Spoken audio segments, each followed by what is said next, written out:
Welcome back to GAA Fan TV. My name is Aaron. It was an absolutely mental weekend of club action all across the board in various different club championships in both football and hurling at the weekend. You had Kilmacud Crokes, who obviously done the double-double now. They've won back-to-back double titles here in Dublin. You had big wins for the likes of Crossmaglen Rangers and Watty Graham's Glen in various in their own club championships. Strokestown with a big win in Roscommon and plenty other shocks, thrills and spills along the way. So I've got Seamus Brady with me here from Play on GA podcast to break down and dissect all the weekend's club action. And just a reminder, we're brought to you by Declan Kirby GAA Star, best children's GAA book out there on the market at the minute. So you can find it on Amazon, Easons, all good bookshops. And make sure to check it out in the link in the description.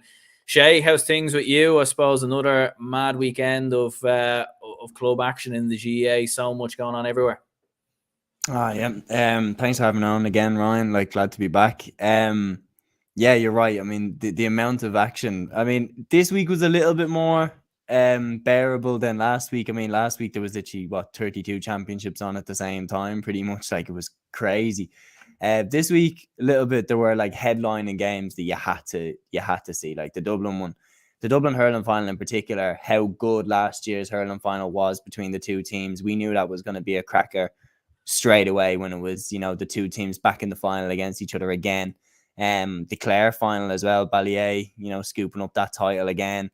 And then, of course, that absolute cracker between Killadangan and Kilruan in the Tipperary final. I mean, that was an absolutely outstanding game. So, yeah, a lot to get into. Can't wait for it. Yeah, and I was just having a look at it there, as it stands in the football championship. So last year, obviously, 31 county champions, obviously going into the All-Ireland series, same as this year. But actually, only 10 of them will have won back-to-back titles as it stands, or potentially. Obviously, there's still a few county titles to go, like the Waterford final, the Cork final, the Limerick final. But I suppose that shows the nature of the All-Ireland club championships, of various club championships, that you're going to have about 20 teams going in there who are all fresh off county title wins, having not won it the season previous. It's kind of a mad statistic, I think.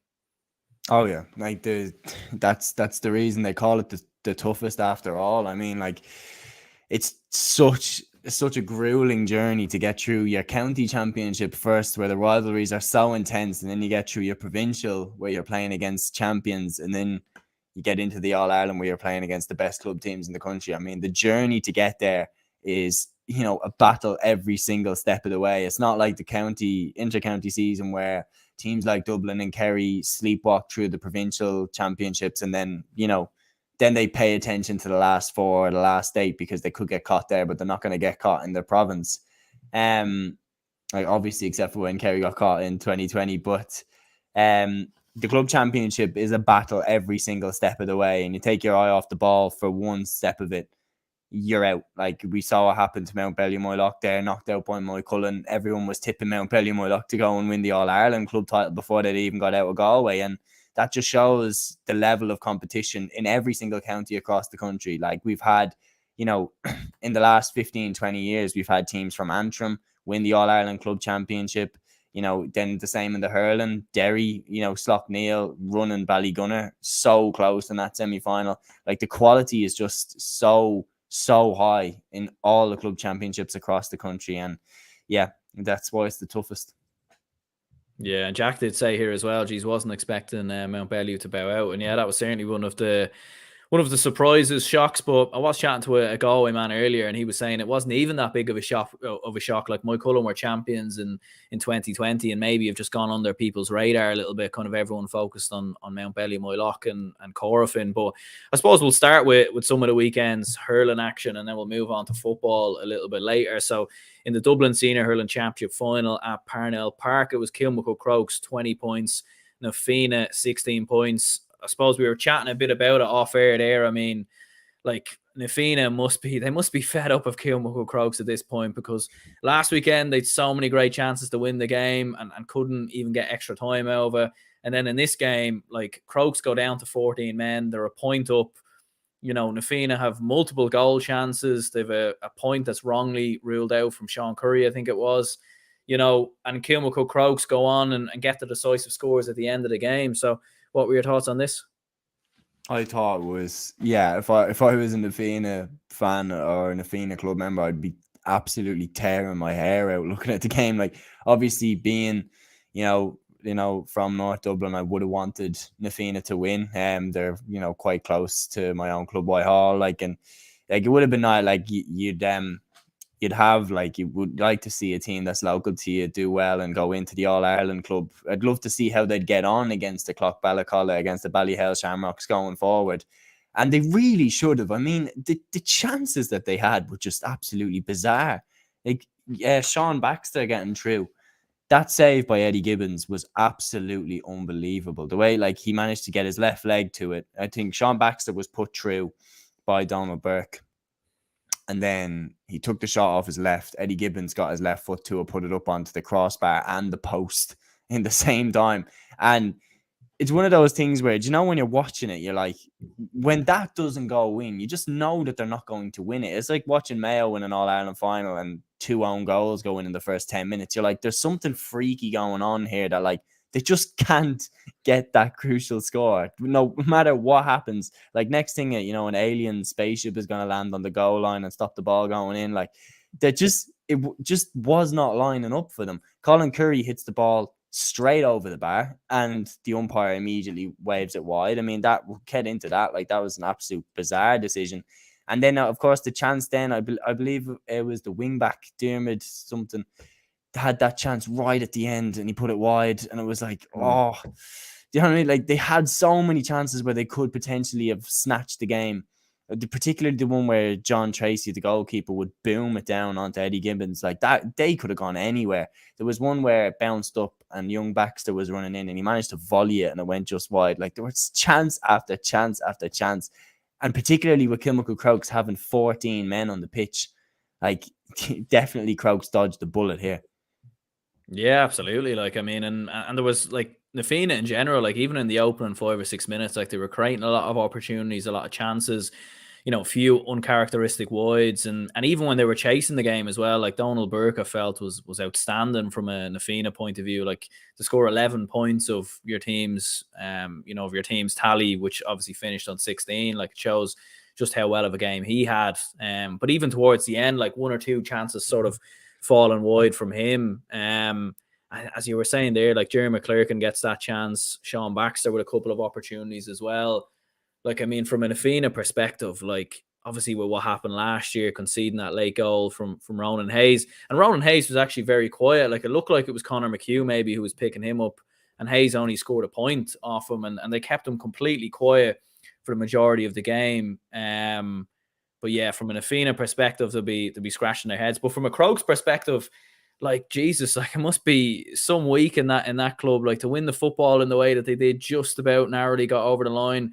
You think of the final last year and now winning this one as well. And considering there was a big turnover of players from last year, a couple of lads retired and a few new players coming in, Dara Purcell, Alex Considine sort of establishing himself more in there.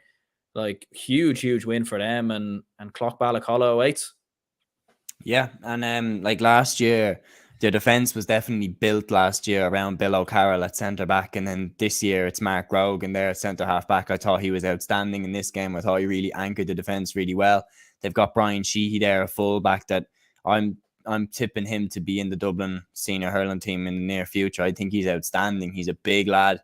He's strong.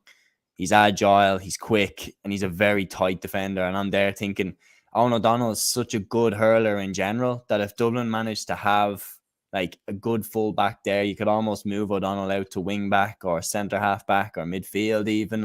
If he can man the square the way that he does for Crokes, he's outstanding at it. I thought Grogan at centre half back was excellent as well. And yeah, you're right, Dara Purcell, young prospect there for Crokes. Alex Considine as well couldn't be older than 21, 22.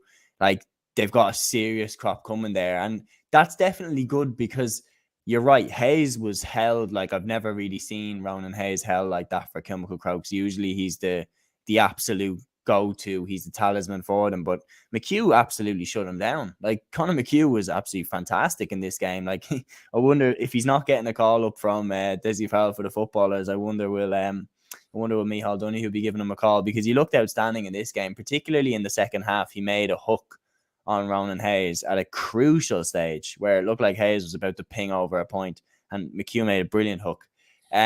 So I think it's worrying for Crokes, though, that Hayes was completely taken out of the game like that, because he is the focal point of their attack, and they didn't score any goals. And coming up against Ballyhale Shamrocks, they're going to need to score, I think, at least 3 goals to beat Ballyhale Shamrocks. So the fact that Hayes was taken out so convincingly in this game, going in potentially, if they get past Clough-Ballacolla, of course, because they didn't last year, if they go in and play against Ballyhale, like, he's going to get a Joey Holden on him, or he's going to get a Darren Mullen on him. Like, and they're very, very good defenders as well. So they're going to need to start looking at alternative ways to find goals should Hayes be shut down again. Yeah, exactly. Like, I suppose, like, on the flip side of that, though, you can look at it from a positive angle and say, like, Yoshi O'Rourke, who stood up brilliantly. Oh, he was brilliant. He's been on the freeze this year as opposed to Ronan Hayes, like 9 points in total in the game, and you're getting points from Fergal Whiteley, Caelan Conway, Brian Hayes. Like, I think they finished with 10 or 11 different scorers on the day. So whilst maybe Ronan Hayes hasn't, shot the lights out just yet from a Crokes perspective, like, it's still a positive thing in some ways, because if they can get him to click versus Clough-Ballacolla, and you have, the likes of Considine and everyone else chipping away with scores as well. Like, I mean, they're going to be a tough team to beat. I mean, I don't think they were brilliant against Na Fianna. I still think there's a lot to learn, and maybe Clough-Ballacolla, having beaten them last year, will fancy their chances. But from a Crokes perspective, like, there still is a lot to be positive for. Yeah, no, without doubt, and they are only going to get stronger, because, like, to clarify, he wasn't in the starting lineup for this game, but when he comes back in, they get stronger. Hayes will definitely have a chip on his shoulder going into the next game. He will definitely want to prove a point that he deserves that number 14 jersey. We know off talent, he absolutely deserves that 14 jersey. It's just the consistency that tends to be his falling point. It will be interesting to see now how they go in against Clough-Ballacolla, because that story of Clough beating Crokes, that was around the country. Everybody loved that story, a small club beating, like, basically an institution in Kilmuckle Crokes at this stage, like probably the biggest club in the country if you're talking members, size, like everything like that, and now teams. To do the double in the capital is ridiculous. Like, that's unprecedented. So going into this game will be interesting to see, will Crokes absolutely bury Clough-Ballacolla now as almost like a revenge for last year's defeat? Or will they be a bit nervous that, like, oh, we know what happened last year. Stephen Picky-Mark took them to the cleaners that day. Like, yeah, I'll be interested to know, like, what their psyche will be like going into this game. I don't know. The truth is, I genuinely don't know if I think that they're stronger this year than they were last year.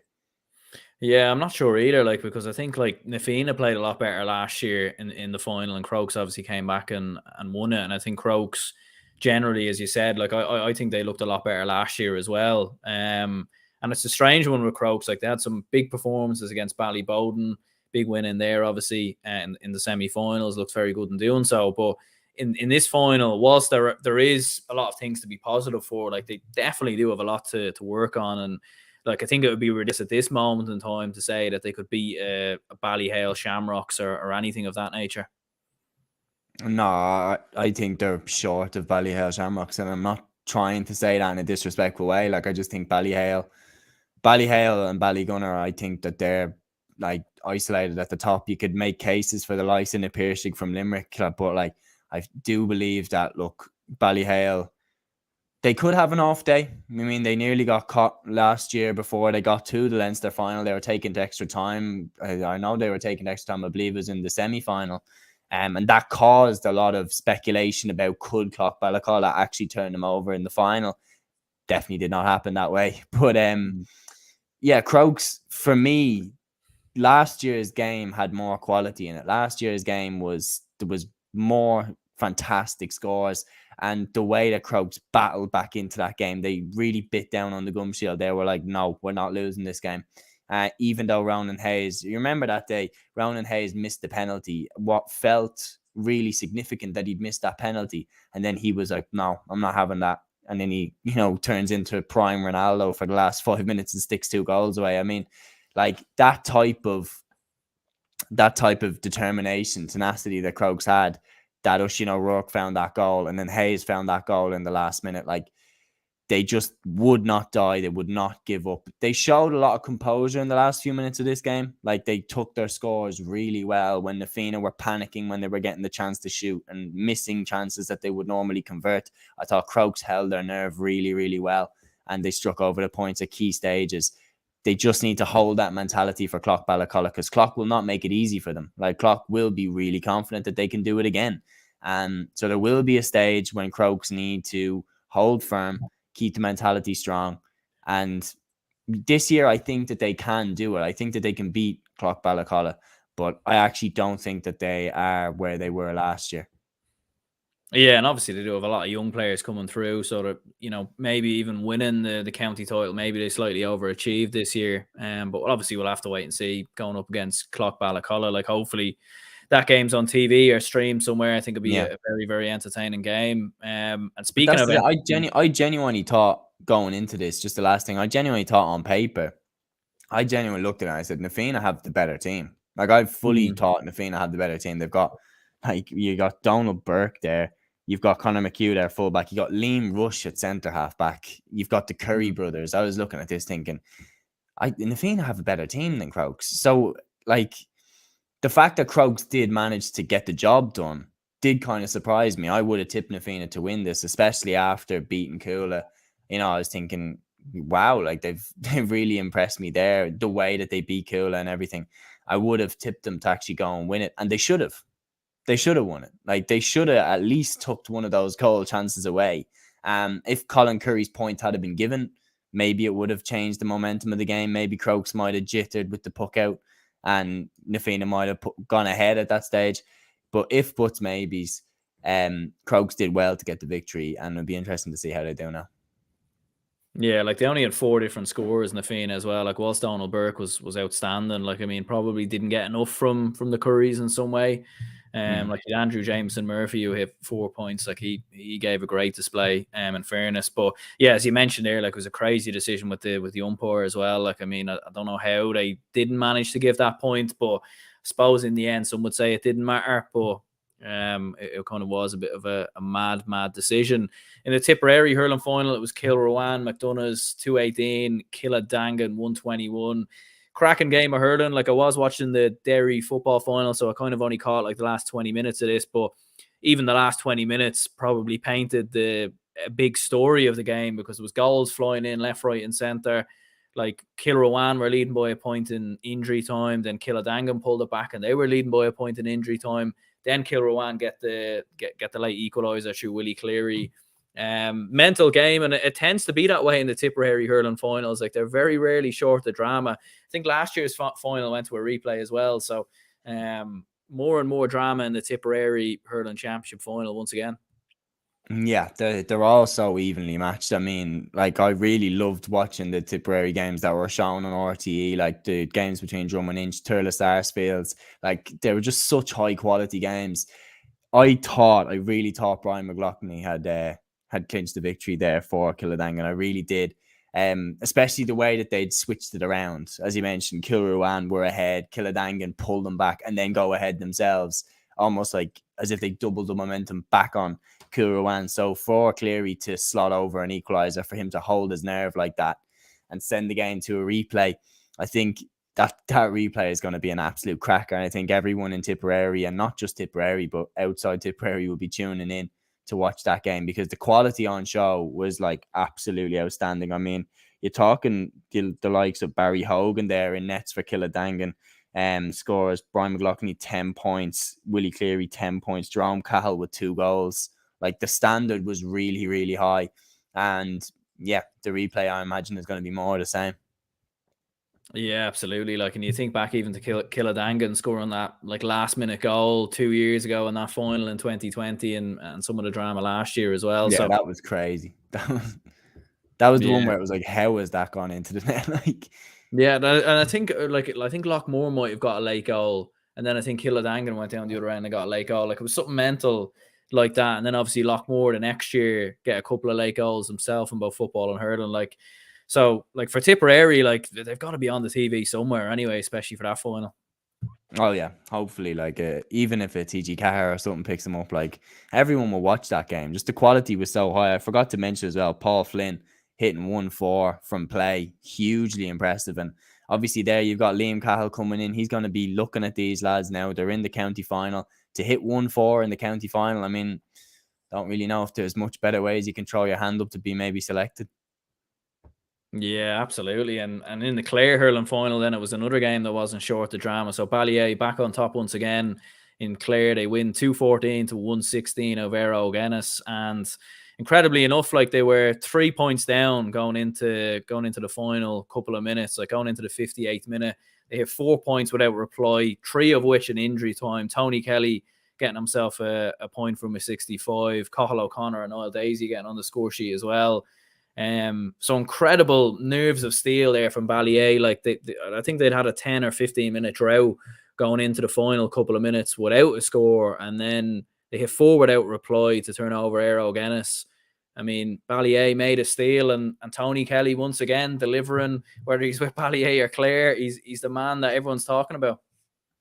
Oh, big time. I mean, he's the most gifted player, one of the most gifted players I've ever seen. And like, I'll just keep going back. If you ever want to watch Tony Kelly at his absolute peak, it's him hitting that sideline. And something that was funny about Tony Kelly, I remember seeing this online, was it was like Tony Kelly's so good, but it was like if you were actually wanting to show someone how to play Gaelic football, how to play hurling, you wouldn't show them Tony Kelly, because Tony Kelly does things that you would not tell an ordinary player to do. But because it's Tony Kelly, he's able to do it. Like, it's nothing like shooting from the corner flag and putting a sideline down on the corner flag and just slapping it over the bar. Like, no one really else in the country can do the things that he can do right now. Like, he's up there with the elite of the elite. And yeah, for him to lead the charge for Balliol, like, they must be so confident. I mean, he was out for them last year with that injury.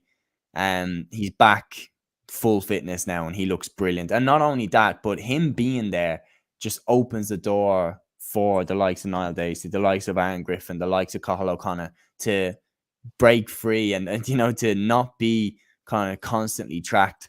For Éire Óg, I thought, like, look, that's heartbreaking for them. Like, they fell just short. They've the likes of David Reedy, of course, Danny Russell as well, 11 points. You know, they put in an absolute Trojan effort. I'll be interested to see how Balliol go into the Munster Championship now, because they're going to be in there with some sharks. I mean, Ballygunner are already in there.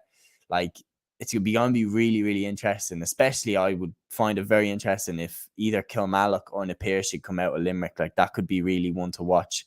Yeah, and obviously whoever comes out of Tipperary, to replay between Kilruan and Killadangan, which yeah, I don't know. We didn't say who we think is going to win the replay there. Yeah, like, I mean, very, very hard. Like, I would have tipped Killadangan maybe before the game, given the fact that they won the county title in 2020. Now, certainly no expert by any stretch of the imagination when it comes to the Tipperary Hurling Championship, but very, very hard to call. It probably maybe shaded towards Killadangan. Like, they are the favourites in most people's eyes, but then again, Kilruan, like, obviously putting up such a big fight, and they actually led for the majority of that game as well. So I don't know. What would you be thinking? Yeah, I'd be agreeing with you. I really like the spine the Killadangan have. They have a really underrated spine of Tipperary hurlers. They've got Alan Flynn there, captain and at centre back. They've got Billy Seymour there at full forward, who's a hurler that I've been crying out for years to see at the senior level. Like, it's one of those things where Seamus Callanan is still that little bit too good to drop, but Billy Seymour is an absolutely fantastic hurler, and his breakthrough for Tip will come sooner or later. Like, it's going to happen. And I feel like clinching a club title with Killadangan could be a great way to say to Liam Cahill, here, come on, where's my championship start? Yeah, Jack says here as well, Reid and Kelly, the two best club hurlers in the country, in my opinion. Of course, few of Ballygunners could be thrown in. It's a very fair point, and I suppose getting back to that Clare hurling final, like, it was kind of funny. Like, I was looking on Twitter, and few people were saying, Tony Kelly didn't even have his best game. Like, he finished with 4 points and maybe missed a couple of opportunities and maybe didn't look as sharp as he usually is. But I think maybe that shows just how good of a hurler he is. The fact that he scores 4 points from midfield and people are maybe questioning that he didn't have that great of a game. Like, it's nearly even when Clifford scores 2 or 3 points, or, Erling Haaland scores 2 goals and not a hat trick, and people are like, geez, he's slowing down a bit there. Yeah, exactly. Like, I think I seen this tweet. It was absolutely hilarious. It was after the United game where Haaland had scored the hat trick, and it was like, get a life, Haaland, stop scoring hat tricks against like little English clubs, like that type of thing. Where Tony Kelly's that good that if someone's on him and they hold him to 4 or 5 points, that's a great job. Like, because he's unbelievably good. The best job I've ever seen someone do on Tony Kelly was either Mikey Butler last year in the semi-final against Kilkenny or Cathal Barrett in the Munster Championship. That was the game where Aidan McCarthy slid in and he was nearer to the Ennis Road than he was to the Clare goal. But yeah, whenever Tony Kelly gets shut down for club or county, the team tends to struggle more because you probably do become reliant that you're going to get 6 or 7 points off from every single game he plays. And yeah, no, he's an outstanding hurler, and I hope that Ballier make now a push in the Munster Championship, because they're a joy to watch with that trio of Dacey, Tony Kelly and Aaron Griffin. Like, they're a joy to watch. Yeah, and they'll play St. Finbarrs in the opening round of the Munster Club Hurling Championship, so that'll certainly be an interesting game. Yeah, and like, you'd wonder with Finbarrs, like, if they win the football title, could that maybe slow them down and give Ballier a chance? But like we've seen before, plenty of clubs down the years making a crack at both. But I suppose moving on to some of the football results then from the weekend, and we'll start by looking at the Galway semi-final. So it was Anna Down 9 points, Salt Hill 112. So a couple of points there from the likes of Tom O'Callaghan and Robert Finnerty. So big results for Salt Hill, Knocknacarra. And then Mike Cullen absolutely dishing out what looked a very comfortable victory. I'm not sure if it was, but it was Mike Cullen 3-9. Mountbellew, Moyloch 9 points. Mountbellew, as we very well know, the reigning champions in Galway, tipped by many to go on and win the All-Ireland maybe, or at least get to a final in some people's eyes. They beat Corofin in the last game. Corofin played very well that day. And Mike Cullen have sort of gone under the radar in some respects. They were champions in 2020. What a huge result this is, 3-9 to 9 points. Yeah, I mean, starting with, when you actually look through the Moy Cullen team, like, you start to think, like, how are these lads going so much under the radar? I mean, you had the Kelly brothers there. Like, Sean Kelly was absolutely irreplaceable there for Galway. I mean, if he had been suspended, like, for the rest of the championship after the Armagh brawl, like, that would have been a huge blow to them. I think with Mountbellew, it was more the type of thing that, like, they play such a really lovely style of football that everyone kind of is willing them to get to Croke Park, willing them to get to the level where they can express themselves against the likes of a Kilmacud Crokes. And what a game that would be if the two of them met, and on a sunny day in Croke Park. But once again, they've fallen. They didn't manage to get out of Connacht. With Moy Cullen, yeah, you're right. Like, 2020 champions, like, and then they didn't even beat them narrowly. Like, they beat them by 9 double scores. Like, that's an absolute beating if you're talking. What was expected of Mountbellew, Moyloch. Like, they were expected to win the All-Ireland club by a lot of people. So that begs the question, like, can Moy Cullen go and do that? Yeah, like, and from looking on Twitter as well and speaking with a few Galway fans, like, very much from what I heard of Mike Cullen, almost a very sort of similar performance to something that you'd see of Derry, where they have a lot of men behind the ball, they're absorbing pressure and obviously breaking with fast runners on the counter attack, and more often than not that ends up leading to more goal chances with forward runners sort of overlapping the opposition defence. So fair play to Mike Cullen for dishing up a big victory there. But for Salt Hill, like, when you look at some of the players that are on their team as well, like, the likes of Robert Finnerty, Tom O'Callaghan's in there as well. So, like, Salt Hill, Knocknacarra, like, they've got a lot of very good players as well. And although Mike Cullen will probably be going in as favourites, as you said, with some of the players that they have, like, you can't really rule out Salt Hill either. Oh, definitely not. I mean, not only do they have fantastic players, but they have a man like John O'Mahony in the backroom team with all his experience, and you know, he's working his magic with them again. And again, you read through the names that they have, like they have the likes of Robert Finnerty, Tom O'Culhan, Cathal Sweeney, Rory Lavelle as well, former Galway goalkeeper, in goal for them. They have a very, very strong panel. That coming up against the Moycullen that also have the likes of Peter Cook, Desi Keneally, the Kelly brothers.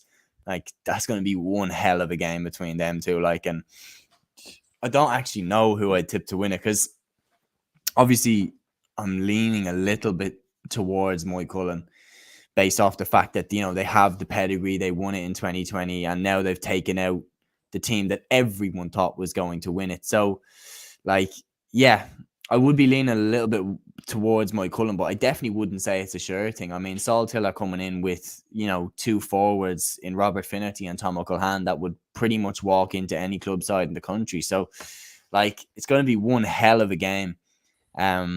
Just about going to go for Moycullen, though. Yeah, do you know what? I'd probably lean towards Salthill, Knocknacarra, just because how many club shocks have we seen this year, and how many times do we expect a team to go and win a game, and then the other team goes and turns them over? Like, and I know Finian Hanley's involved with the Salthill Knocknacarra team as well. Like, so it'd be great to see him get a bit of success. I've been on a few podcasts with himself and Big John McMahon a couple of times over on his show, so like it'd be great to see him obviously win a county title. And as I said, like they've plenty of young and up and coming players, so why not? Why not? Can they turn over Moycullen? It seems every time there's a favourite in Galway, they seem to get beaten. So it'd be great to see Salthill get the job done. And then in the Roscommon Senior Football Championship final, it was obviously a huge game between Boyle and Strokestown. Boyle obviously haven't won a title since the 1920s. Strokestown haven't won a county title since 2002, but obviously won today by a scoreline of 11 points to 10. A dramatic late point there in the end. It was flying around on Twitter and obviously on Roscommon GAA's socials as well, with the last minute kick winner of the game. Dylan says Strokestown impressed me a lot today, and yeah, what a huge win for them. I mean, I was disappointed Boyle didn't get through. Like, to be honest, like when you see some of the players that are on their team, you're looking at it and thinking, how have they not gotten to a county final, you know, in like 100 years? You've got Enda Smith, Dara Craig, Keane McKeown, Donny Smith, like so many great players in there. But look, the day belongs to Strokestown. Yeah, and what a story. I mean, 3 minutes after coming on for his first appearance of the season, he kicks the winner. I mean, you couldn't make that up. And with a game with so much history on the line, like obviously both sides are going to bridge huge gaps. I mean, that was Strokestown. This is Strokestown's first title in 20 years. It would have been Boyle's first since the 1920s. Like, that's absolutely insane. So to have that level of bottle, you know, when the stakes were so high in his first appearance of the season, and he comes on as if it's a training match. I mean, absolutely fair play to Lavin. And it would be interesting to see now how far Strokestown can go, because I did tip Boyle to win this. Like, I was the same as you. I was looking through like the Smiths, Keane McKeown. I was thinking, how are they not going to win this? And they didn't. I think it's a bit of a confusing one. But no, I'd find it really interesting now, because Strokestown are going to be swimming with some serious sharks now in the Connacht Championship. Like, they're going to get the winner of course, Moycullen and Salthill. They're going to get the winner of Westport and Ballina Stephenites. They're going to get Turlestrane as well, who have, you know, an absolute dynasty over there in Sligo. They've had an absolute iron grip on that championship over the last few years. Like, it's going to be really interesting to see how they get on now. Yeah, and Gavin says, brilliant result for Strokestown, but you would feel bad for Boyle after waiting a long time. Hope McKeown is better for January, though. Didn't hear it if there was a possible injury there. So if there was, like, hopefully he's good to go, because definitely a good up and coming talent from a Roscommon point of view. And Dylan also says Strokestown to face the Mayo champions. And yeah, like the interesting thing with the Connacht Club Championship is, like, you're going to have a lot of teams in there that, like, have never usually been in there. Like, it's going to be Strokestown first time for them in 20 years. Like, if Moycullen win the county title, like, their first county title was in 2020, and there was obviously no Connacht Club Championship that year because of COVID. And obviously Salthill haven't won one since 2013, so a long time for them as well. And then obviously you look on in Mayo, like Westport haven't won a county title, Ballina obviously in a long time as well. So, like, a lot of counties going to be in there that haven't won you know, a Connacht Club Championship, or haven't even competed in it, like players that have never competed in it. And you look at Turlestrane on the other side of the draw with the Leitrim and London champions, like if I was a betting man, I'd probably put a punt on them. I'm not going to lie. I don't think they will win it, but I mean, who's to say they don't? That's what I mean. Like they're very, very strong as well. They're going to, like, they have the likes of Liam Gahan on their side. Like they're a strong side, Turlestrand. Like they haven't built that dynasty over in Sligo because of nothing. Like they have a fantastic team, and you know they are going to slip under the radar because Moycullen have taken out, you know, kind of everybody's second favorite club team in the country, like Mountbellew and Mullock. Like they've taken them out, and everyone's eyes now are on Moycullen and in the Salt Hill Knocknacarra. So you'd expect that whoever wins that will probably be tipped to go on and win Connacht. So then Turlestrand can slip into the final, really, if they get past the Leitrim champions and the London champions. Like they can slip into the final relatively, you know, quietly. You know, I compared a lot to Roscommon getting to that 2010 Connacht final against Sligo, and Sligo had taken out Galway, they'd taken out Mayo, and everyone was saying like, oh, Sligo are going to cruise home. They turned up to take the cup, and Roscommon were waiting for them in the long grass, and that could be what Turlestrand do to whoever comes through, because as you said, it's not like we're dealing with experienced teams here. It's not like we're dealing with teams that have been around the block, know what it takes to win a Connacht Club championship. Like these are all going in green. Like they're all, you know, they're all new to this level. So Turlestrand have been here before. Yes, they haven't obviously had the same success as the likes of Corofin, Castlebar, Mitchells have had over the last few years, but they've been in these games, and experience in these games is absolutely crucial. I mean, we've seen Kilmacud Crokes in the Dublin finals. They just know how to win when it goes into those scenarios. And Turlestrand might just have that leg up on the other teams now. Yeah, they could do, and it's certainly going to be interesting to keep an eye on the Connacht Club Championship, and obviously the Galway and Mayo finals, which will be coming up in the next couple of weeks as well. Moving on to the Derry Senior Football Championship final, I did watch this game earlier, and it was Wattygramesglen 112, Slot Neil 7 points, and it was very comfortable for Wattygramesglen. Like I have to say, I was sort of disappointed with Slot Neil in many ways. Like they didn't score their first point until the 18th minute. They didn't score their first point from play until just before half time. Like it was very, very comfortable from Wattygramesglen. Like the likes of your Shane McGuiggans and Brendan Rodgers, Chrissy McCabe, like they were fairly anonymous in many ways. Like McGuigan, I thought, had a decent enough game for Slot Neil, but he was fairly isolated in that full forward line. Like they didn't really get much service into him or much ball into him. And it nearly looked like Slot Neil were coached into playing this very pragmatic and sort of cautious game. Like even looking at Brendan Rodgers at times, like he looked like a completely different player in some respects to how you'd normally see him with Derry, where he's like a Yorkshire Terrier in many ways. Like he's just barking up and down the pitch and he doesn't let players breathe. Whereas in this game, he was sort of a lot more restricted. So, but it was a great win for Wattygramesglen. Like, and you know, I think a lot of people have them as potential All-Ireland contenders now as well. Yeah, and I think in this game, you're absolutely right by saying that. I think in this game, we've seen the importance of having a good structure with the team. Malachy O'Rourke is there as Wattygramesglen manager.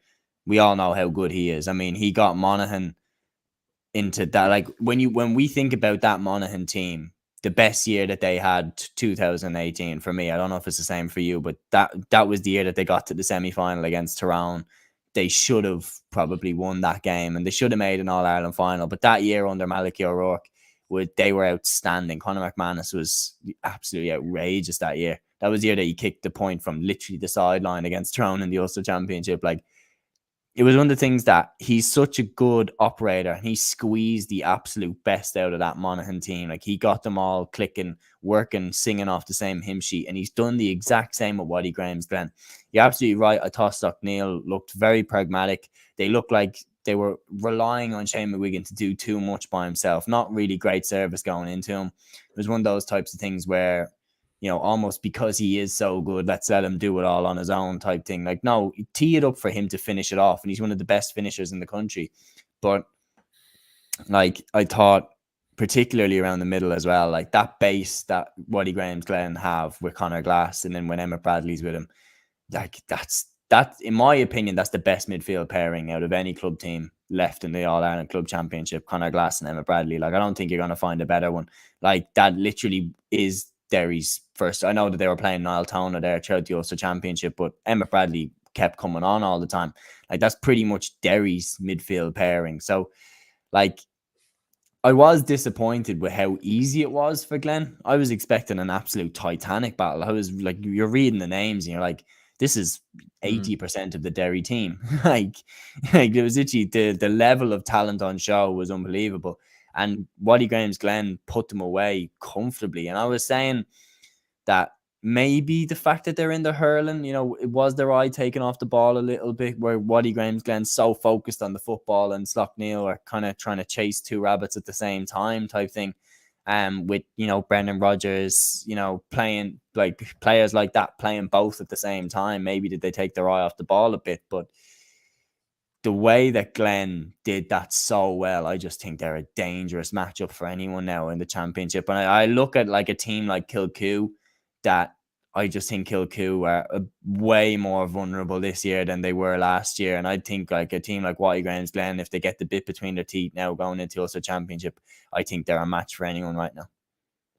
Yeah, absolutely. Like, and even what was apparent as well was like you had Kieran McFell, who was obviously missing this year, which we won't go into, but you had Michael Warnock, who was obviously replacing him in there at centre back, and he kicked 2 points and one man of the match. And I think like that goes to show how good their strength and depth is. Like you miss a player like Kieran McFell, and then obviously you get someone in like Michael Warnock who's come in to replace him and wins man of the match. I think it shows the depth in their squad. But another team that's back on top in a senior championship was Crossmaglen Rangers. They comfortably beat Grainmore by a scoreline of 119 to 10 points. And Crossmaglen obviously going in as big favourites. They've had that favourites tag in the last couple of county finals, and obviously lost last year to Clan Aaron. But I mean, they're looking as good as ever as well. Like Keema Conville's in superb form, hit 8 points.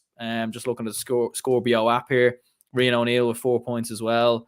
Like Jamie Clark in the team. Like they have a serious team. And like I don't know too much about Grainmore. I know it was their first ever county final from what I heard. So obviously just a massive step up having to play a team of the quality of Crossmaglen. But like Crossmaglen, they've fairly cruised through the Armagh Championship, and like the Armagh Championship is usually very competitive. Yeah, which shows how good Crossmaglen are this year. Like Armagh football is on the rise. I mean, I do believe that if they had got over Galway in that quarter final, that they would have beaten Derry in the semi-final, and then they would have been in an All-Ireland final. So Armagh football definitely on the rise. So the fact that Crossmaglen have cruised to the club title shows how good they are this year. They've like Keema Conville, as you mentioned, outstanding prospect. I mean, the McConville name synonymous with Armagh football. Rian O'Neill there as well. Jamie Clark, Oisin O'Neill, what role he could play as the championship goes on.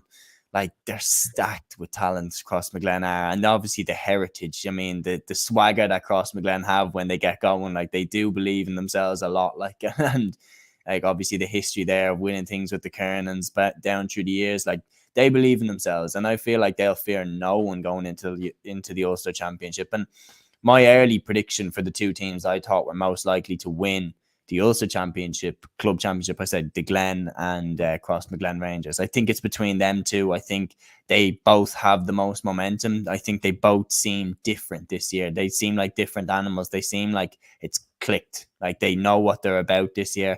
Crossmaglen had lost the last two Armagh finals when they were hotly tipped, particularly last year's one where they lost to Clan Aaron. Like no one saw that coming. And for them to go into it this year against the Grainmore side that, again, they were overwhelming favourites to win, and they just did not let it get to their head. They just steamrolled them. 12-point win. I mean, I think they've just clicked this year. And I think, again, same as I said about the Glen, I think they're a bad matchup. And I think a lot of teams would be looking to avoid Crossmaglen for as long as they can. Yeah, and they will be playing Ballybay in the opening round of the Ulster Club Football Championship. And actually, I was just looking at the draw there. Like, Waddy Graham's Glen are going to play the winners of Tyrone. So, like, that's going to be an absolute mouth-watering game. Like, if you think of Errigal Kieran, like, if they come through that game versus Carrickmore, and you've got Rory Canavan going up, against the likes of Conor Glass and everything else, like, it's just going to be an absolute humdinger of a game. Just looking at some results here in Waterford quickly. So it was the North 212, Balnacourty 6 points, and Rathgormack 3-7. Gaultier 6 points. Interesting enough, Desi Hutchinson actually playing for Gaultier. I've seen that on Twitter during the week. So that's kind of interesting to note there. But in the Limerick semi-finals, it was Newcastle West 110, Monaghan 10 points, and Adair 110 for their Casey's 8 points. And then looking at the Kerry Club Championship, and this is obviously the other championship they have in Kerry, so they've reverted back to the other one for this week, the Kerry Club Senior Football Championship. Hopefully I don't get too confused here, but so it's Temple No 14 points, Kerrins O'Rahilly's 15 points, Killian Spillane hitting 9 points in total for Temple No. But for Kerrins O'Rahilly's, the likes of Barry John Keane, Tommy Walsh, all getting on the score sheet, and big win for Kerrins O'Rahilly's. Like, they lost the final last year to Austin Stacks. They've obviously come back and avenged it, and they're going to be the ones now going into the Munster Club Football Championship as well. Yeah, I mean, you're right. I find the whole thing confusing, to be honest. The whole double championships. I get that it's, primarily about exposing the players to a senior championship level of club action.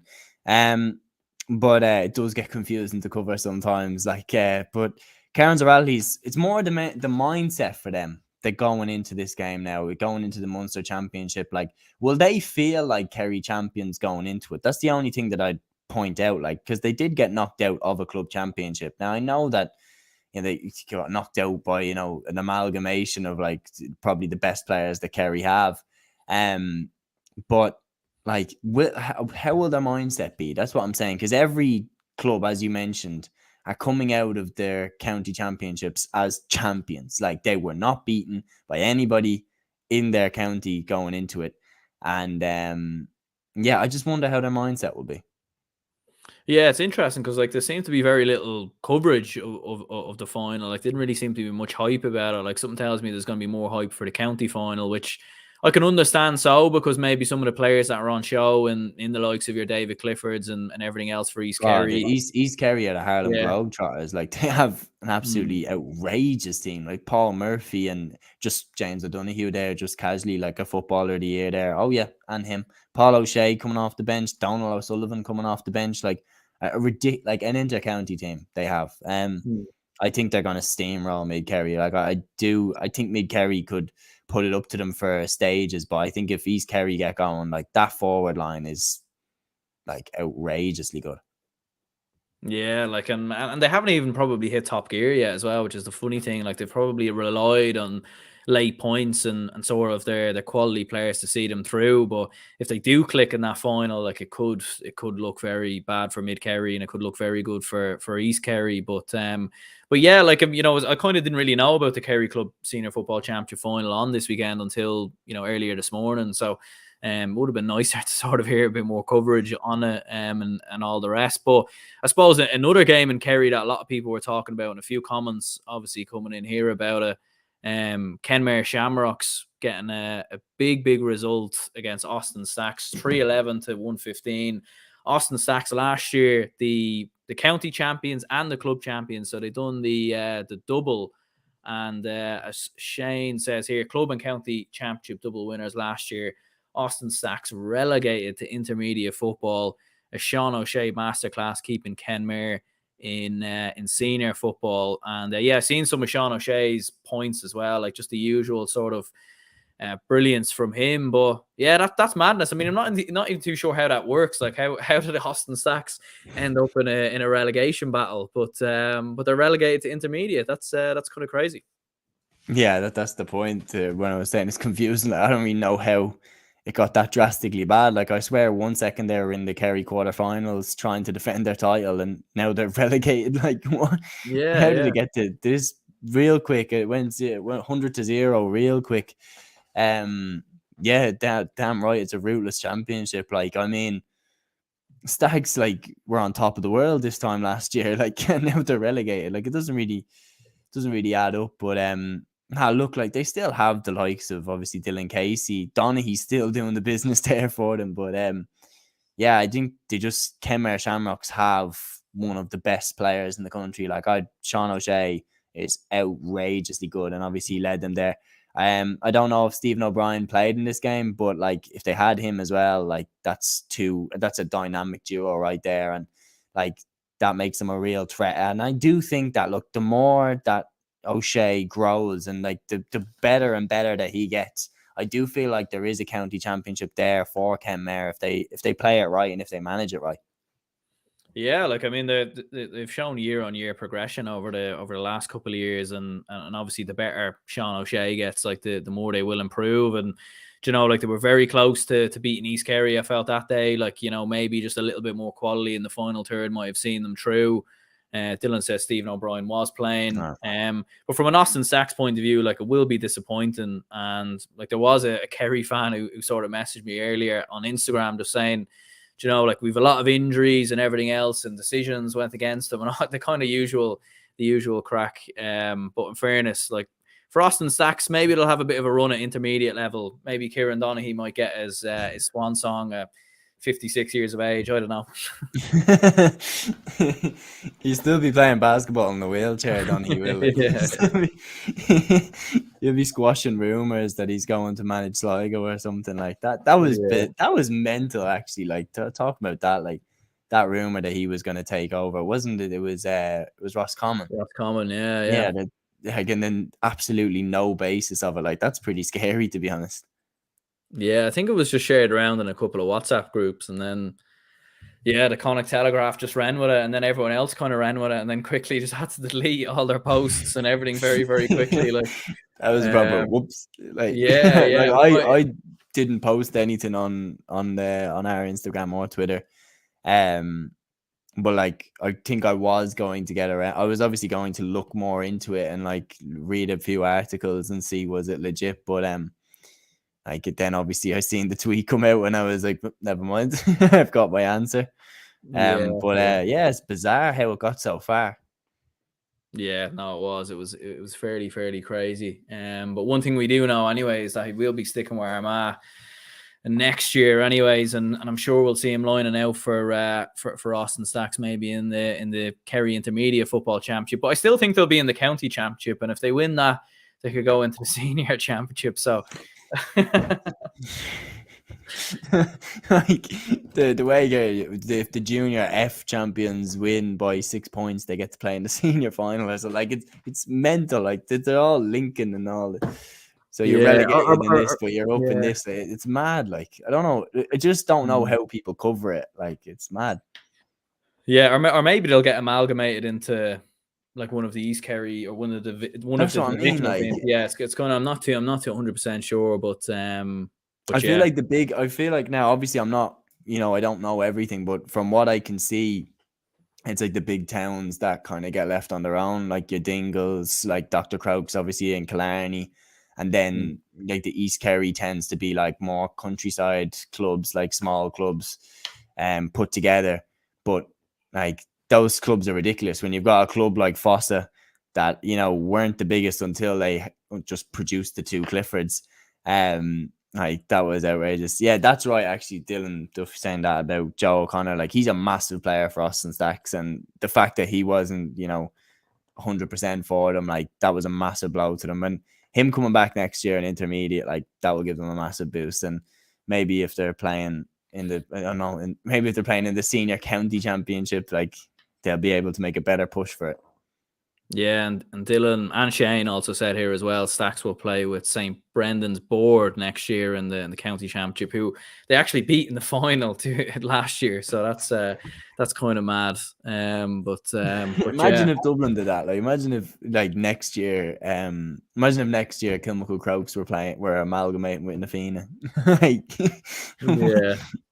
Shane Walsh and Aaron Byrne in the same forward line and Paul Mannion. Like it's crazy. I don't know how they drew it up.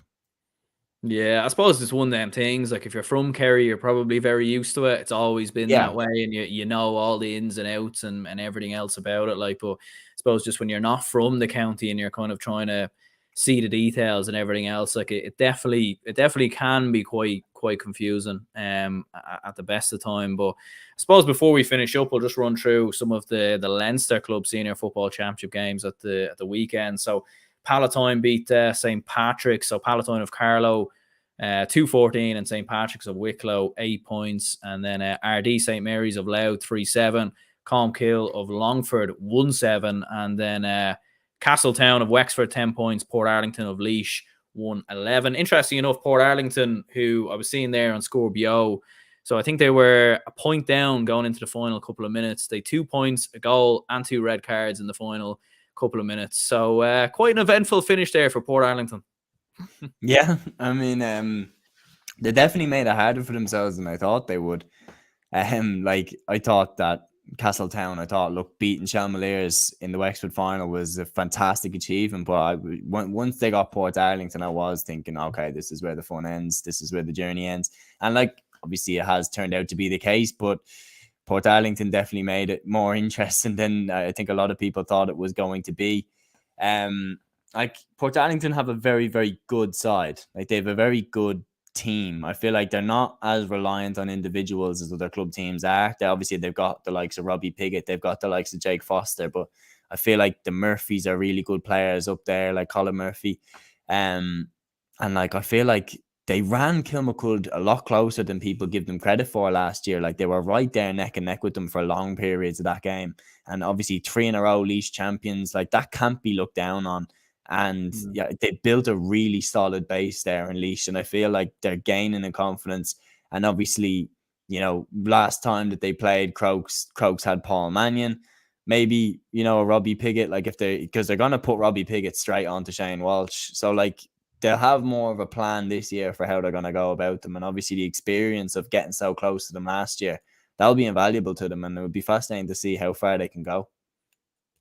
Yeah, absolutely. Like, and I think, you know, they'll play. I think they'll play. They'll play Palatine actually in the next round, who beats St. Patrick's, and then obviously the winner of that will play either Kilmacud Crokes or Naas in the semi-finals. So, yeah, like as you said there, Palatine are underrated, Aaron. Like, I think so as well. Yeah, you look at the team. Like they've got Conor Lawler there at centre back. They've got Kieran Moore there at wing back. Like they're both Carlow players.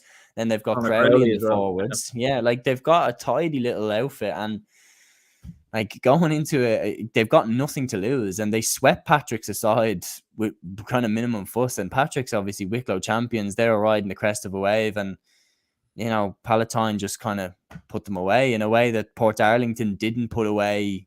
Yeah, Castletown, like they really established a bit of dominance there over Patrick. So I think Palatine are not. I wouldn't put them as, you know, beating a Kilmacud Crokes, but I'd say a team like a Port Arlington that maybe is really focused on Kilmacud Crokes, like I'd say that could be a banana skin for a team that's maybe trying to punch up and not looking down.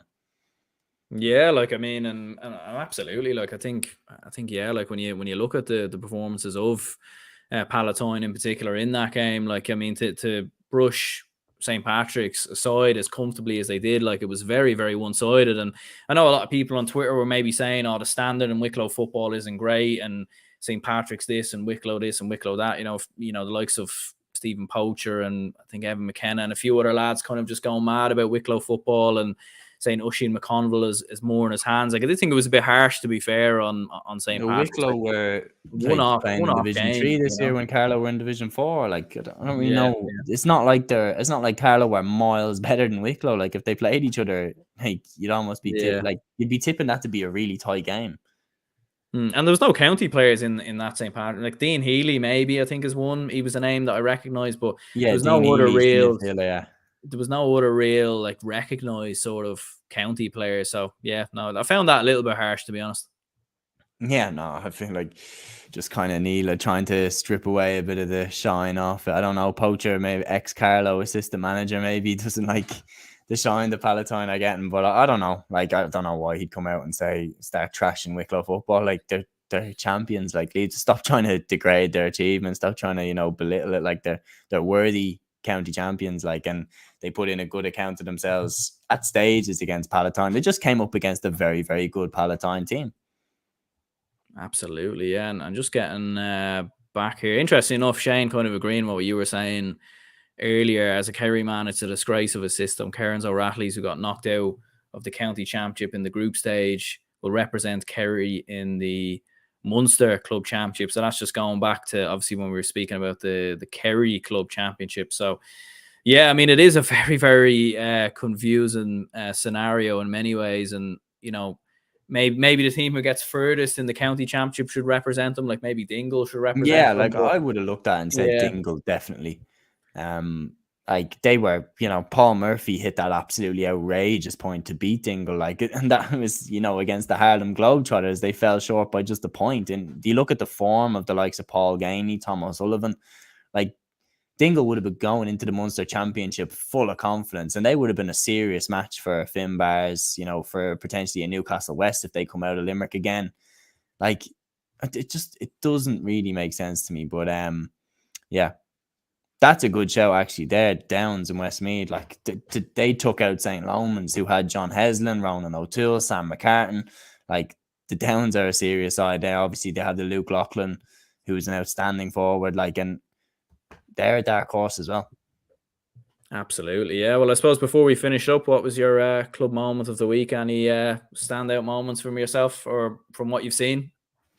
I'm gonna go Tony Lavin. That point for Strokestown. I mean, you can't ride it 3 minutes on the pitch and he taps over a point to give them their first club title in 20 years. I don't think anything's topping that for me. Yeah, I'm gonna go with Port Arlington's finish there. I'm just waiting. There's definitely gonna be something coming out about that tomorrow. Like the video's gonna pop up somewhere. Like, I mean, to be like to be level, I think they were a point down, and then like to score like 2 late points a goal, get 2 players sent off. I think Castletown got a player sent off as well. Like, I just love to know like what happened. Yeah, do you know what? It was definitely a big celebration up there or something. It was definitely a celebration. He definitely scored and did a little. Yeah, have that, and then definitely kicked off. It all just kicked off, probably. Yeah, probably. Yeah. I mean, a good winter club championship match. Yeah, I think so. But it'll be interesting to see anyway what pops around. Obviously, Sean O'Shea's point for Ken Mayer was absolutely brilliant by the sideline, and Donald Burke's performance as well for Nafina was very, very good as well. Eddie Gibbons' save for Kilmuckle Crokes. Actually, yeah, that was a brilliant save. Yeah, that was outrageously good. Obviously the umpire as well, outstanding performance in that game.